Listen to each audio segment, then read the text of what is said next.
નમસ્કાર મિત્રો, વિડીયોમાં તમારું સ્વાગત છે। જી હા મિત્રો, અત્યારે હાલ મોટા અને મહત્વના સમાચાર સામે આવી રહ્યા છે। તો મિત્રો, સમાચારમાં વાત કરીએ તો એક તરફ સમગ્ર વિશ્વમાં ડ્રગ્સનું વ્યસન અને તમાકુનું વ્યસન વ્યાપકપણે ફેલાયું છે। તેના મૂળ ભૂટાનમાં બિલકુલ જોવા મળતા નથી। ભૂટાનને બરાબર 15 વર્ષ પહેલા 15 જૂન 2010ના રોજ તેના દેશમાં તમાકુ પર સંપૂર્ણ પ્રતિબંધ લગાવ્યો હતો।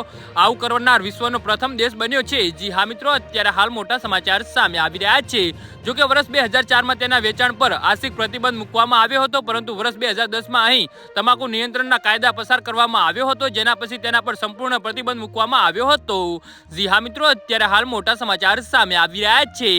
તો 17 ડિસેમ્બર 2004ના રોજ તમાકુના વેચાણ પર પ્રતિબંધ મુકાયા પછી વર્ષ 2005માં જાહેર સ્થળો પર ધૂમ્રપાનની પ્રતિબંધ મૂકવામાં આવ્યો હતો। ભૂટાનમાં માત્ર જાહેર સ્વાસ્થ્ય માટે જ નહીં, પરંતુ ધાર્મિક કારણોસર પણ તમાકુ પર પ્રતિબંધ મૂકવામાં આવ્યો હતો। બૌદ્ધ ધર્મમાં તમાકુને પાપ માનવામાં આવે છે।